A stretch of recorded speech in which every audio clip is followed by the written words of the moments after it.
আমার নিজের মনে হয় উনি কিছু কিছু ব্যাপারে একটু বেশি বলেন, যেরকম এই আমেরিকান গাড়ির রপ্তানি।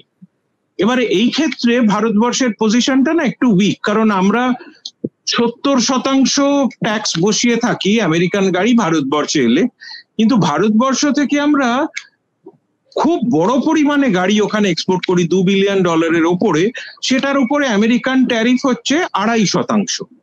এবারে উনি উঠে পড়ে লেগেছেন, এটা আমি একটা টাইট দেব, এটা ওরা 70% বাজাচ্ছে চালাচ্ছে, আমি 2.5%, এটা হলে তো হবে না, আমি 26% ওর উপরে ট্যাক্স বসিয়ে দিলাম। এইবারে ভারতবর্ষকে হয়তো গিয়ে কিছু বলতে হবে যে দেখো ভাই, কিছু রাগ করবার দরকার নেই, এই এত 70%টাও আমি একটু কমিয়ে দিচ্ছি, তুমি 26%টা করো না। 26% হলে আমাদের গাড়িগুলি কেউ কিনবে না, তারা হয়তো কোরিয়া বা জাপান সেখানকার গাড়িগুলো বন্ধ হয়ে গেলেও আমেরিকান গাড়ি কিনবে হয়তো, তা আমাদের এটা একটু বাঁচিয়ে রাখতে হবে। তো এই প্যাসেঞ্জার ভেহিকলস, অটোমোবাইল সেলস ওনার একটা মাথার মধ্যে আছে।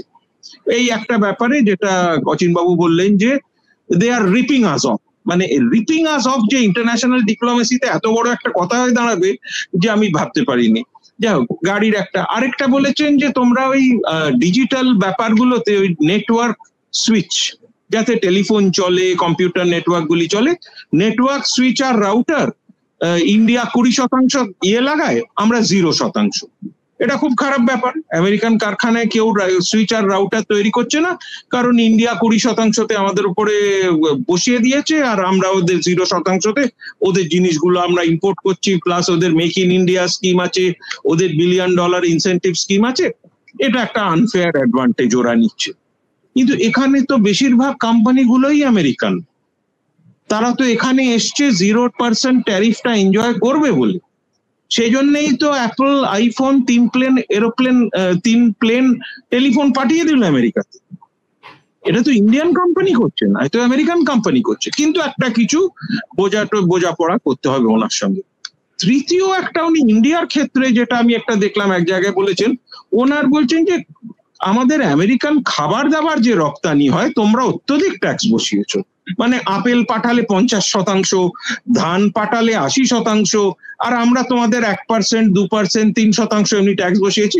তোমাদের আমেরিকান আপেল খেতে হবে, আমেরিকান তেল দিয়ে রান্না করতে হবে, আমেরিকান ধান রোজ দুবেলা সেদ্ধ ভাত করে খেতে হবে।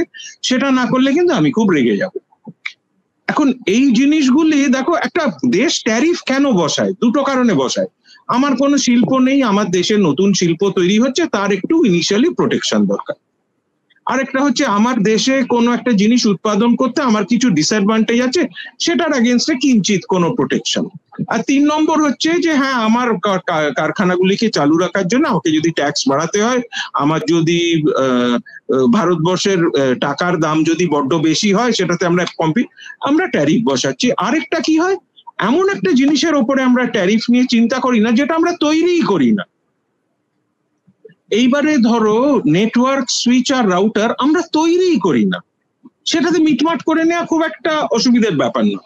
কিন্তু উনি যদি বলেন যে আমেরিকান ভাত খেতে হবে এখন আমাকে, আর আমেরিকান তেলে রান্না করতে হবে, আর আমেরিকান আপেল আর কমলা লেবু খেতে হবে, বা কাঠবাদাম খেতে হবে, কাজু বাদাম খেতে হবে, পেস্তা বাদাম খেতে হবে, খেতেই হবে, আমরা এখানকার জিনিস অ্যালাউ করবো না, তখন কিন্তু আমাদের চাষিদের একটা অসুবিধে হবে।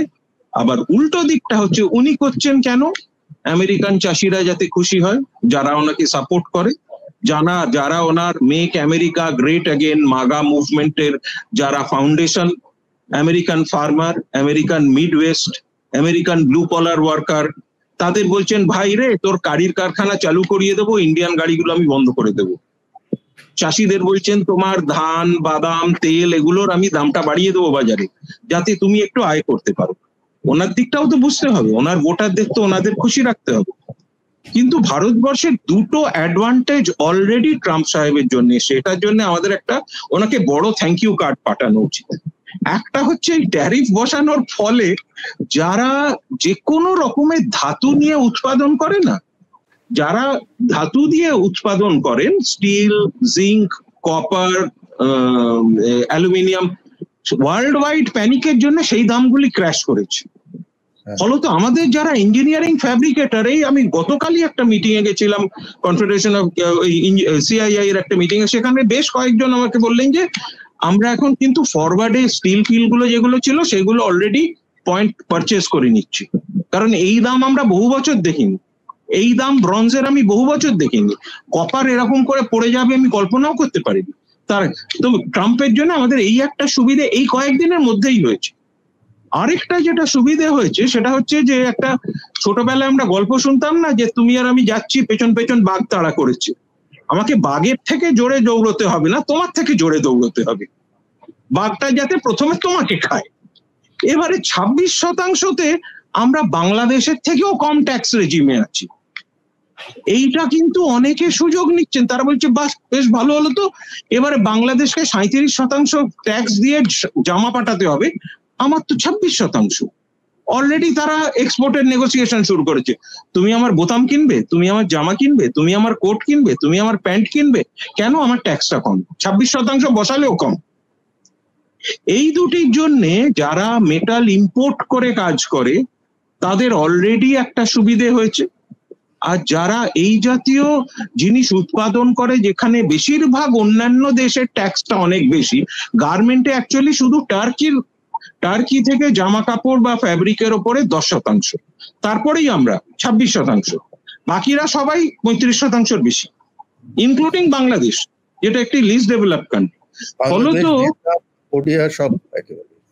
সব কটির ওপরে এইবারে আমাদের দেখতে হবে যে আমরা অন্যদের থেকে এগিয়ে থাকলে আমরা সেটাকে আমাদের কাজে লাগাতে পারি কিনা, কারণ অলরেডি আমরা চায়নার যে এক্সেস উৎপাদন, ওই যে বললাম না, zinc, bronze, copper, aluminium, steel, এগুলি আমরা অনেক সস্তায় পেতে শুরু করেছি, মানে পাবার একটা আশা আছে এরকম মনে হচ্ছে। সেটা কতদিন চলবে আমি জানি না, উনি আবার মত বদলে দিলে আমাদের এই সুন্দর হানিমুনটাও শেষ হয়ে যাবে, কিন্তু যাই হোক এরা সব কেনাবেচা করতে শুরু করেছে এখন।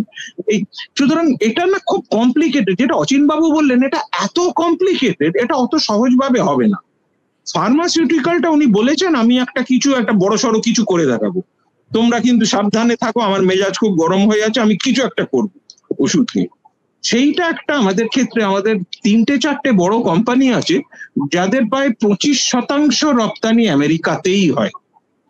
গাড়ির ক্ষেত্রে যেরকম একমাত্র টাটা মোটরস এর বেশ অনেকটা রপ্তানি আমেরিকা হয়, বাকিরা খুবই কম রপ্তানি করে।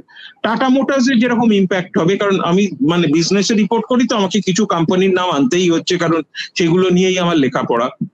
আমাদের কিছু কিছু কেমিক্যাল কোম্পানি আছে, কিছু কিছু ফার্মাসিউটিক্যাল কোম্পানি আছে যাদের সাবস্ট্যান্সিয়াল এক্সপোর্ট হয় আমেরিকান মার্কেটে, কিন্তু আমেরিকা আমাদের কাছ থেকে জেনেরিক ড্রাগ নেয় প্রায় মানে সব শুদ্ধ মিলে লাস্ট 5 বছরের মধ্যে আমাদের মনে হলো $1 ট্রিলিয়ন কাছাকাছি।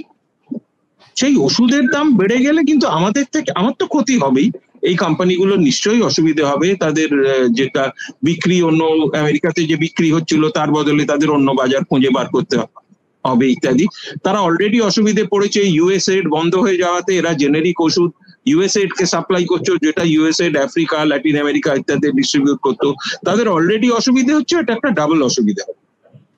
কিন্তু আমেরিকান ক্রেতাদের কি হবে সেইটা কিন্তু সত্যি ওনার ভাবা দরকার। এবারে ওনার যে মাগার যে চাষি, যে ভারতবর্ষে কাঠবাদামের দাম বেড়ে গেছে বলে আনন্দ পাচ্ছে, তাকে যদি এখন স্যারিডন খেতে গেলে 10 সেন্টের বদলে $1 স্যারিডন খেতে হয়, তার কিন্তু মানে মনের আনন্দটা অনেকটা কমে যাবে, আমার নিজের তাই ধারণা। সেই জন্য আমি দেখছি যে এটা মানে খুবই কমপ্লিকেটেড ব্যাপার, কিন্তু উনি যে সাবজেক্ট গুলো ধরেছেন, agricultural product and rice, automobiles মানে personal use automobiles, network switches and routers, pharmaceutical, এগুলি ঠিক একদিনের মধ্যে বন্ধ করে নিজে থেকে উৎপাদন করাটা সম্ভব নয়, এবং সেইটার জন্যই বোধহয় উনি পেছিয়ে এসছে।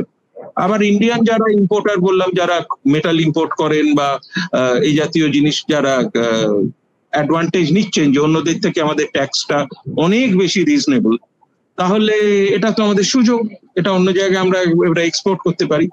আরেকটা হচ্ছে কিছু প্রোডাক্ট ম্যানুফ্যাকচার্ড গুডস এর দামও অলরেডি কমতে শুরু করেছে, কারণ হচ্ছে তারা সাউথ কোরিয়াতে যেরকম, সাউথ কোরিয়া যদি কনজিউমার ডিউরেবল আমেরিকাতে না পাঠাতে পারে, আমি আশা করতেই পারি যে এলজি যেটা মাইক্রোওয়েভ সেটা ভীষণ রকমের ডিসকাউন্ট আমরা দেখতে পাবো, কারণ তাকে তো কারখানাটা চালু রাখতে হবে, তাকে তো ভলিউম বাড়াতে হবে, সাস্টেন করে রাখতে হবে। তখন সে কি করবে? ডিসকাউন্টিং করবে, নিজের মার্জিনটা কমাবে। নিজের মার্জিনটা কমিয়ে এমন একটা দেশ যেখানে ট্যাক্স নেই, ক্রেতা আছে, একটু দাম কম হলে তারা হয়তো দেশি মাইক্রোওয়েভ না কিনে আমার মাইক্রোওয়েভ কিনবে। এই ম্যানুফ্যাকচার্ড গুডস এর দামটা আমাদের ক্ষেত্রে আবার কমবে। তো এটা খুব কমপ্লিকেটেড একটা ব্যাপার, কিন্তু ক্লিয়ারলি 3-4টে সেক্টরে আমাদের ডাইরেক্ট একটা বাজারের উপরে ইম্প্যাক্ট আসবে। বিস্তারিত বললে তুমি। এটা সত্যি যে অত্যন্ত জটিল বিষয় এবং কি প্রভাব পড়বে আমরা জানি না। একটা জিনিস আমরা জানি যে গতবার যখন ট্রাম্পের প্রথম জমানায় যখন তিনি একই চেষ্টা করেছিলেন, তিনি বিশেষ করে স্টিল এবং অ্যালুমিনিয়ামের উপর প্রচুর ট্যারিফ বসিয়েছিলেন, তখন তার প্রভাব ইম্প্যাক্ট কি হয়েছিল, প্রভাবটা কি পড়েছিল বাজারের উপর, এর উপর একটা স্টাডি আছে। স্টাডিটা করেছিল MIT, Harvard, university of Zurich আর ওয়ার্ল্ড ব্যাংক একসঙ্গে। সেই স্টাডি থেকে যেটা বেরিয়েছিল তার মোদ্দা কথাটা হচ্ছে, এতে আমেরিকাতে ইস্পাত শিল্পে কর্মসংস্থান বাড়েওনি কমেওনি, কোনো প্রভাব পড়েনি। ট্রাম্প মনে করছে অনেকটা বাড়বে, কিন্তু বাড়েওনি কমেওনি, কোনো প্রভাব পড়েনি। কিন্তু এই যে প্রভাব পড়েছিল সেটা হচ্ছে চীনের উপর শুল্ক বসানোর ফলে খাদ্যদ্রব্য চীন আমেরিকা থেকে আমদানি করা অনেক কমিয়ে দিয়েছিল, এবং তার ফলে আমেরিকার কৃষকরা অসুবিধায় পড়েছিল। কৃষকদের জন্য বিশেষ আর্থিক সুবিধার ব্যবস্থা করতে হয়েছিল। এগুলোতে আমেরিকার অর্থনীতির কথা আমরা বলছি, এবং শেষ পর্যন্ত আমেরিকার নীতি আমেরিকার অভ্যন্তরীণ অর্থনীতির দ্বারাই নির্ধারিত হবে। আমাদের ভারতীয়দের কি হলো, আমরা মরলাম কি বাঁচলাম, তা নিয়ে ট্রাম্প সাহেবের কোনো মতভেদ থাকার কারণ নয়, নিশ্চয়ই নেই।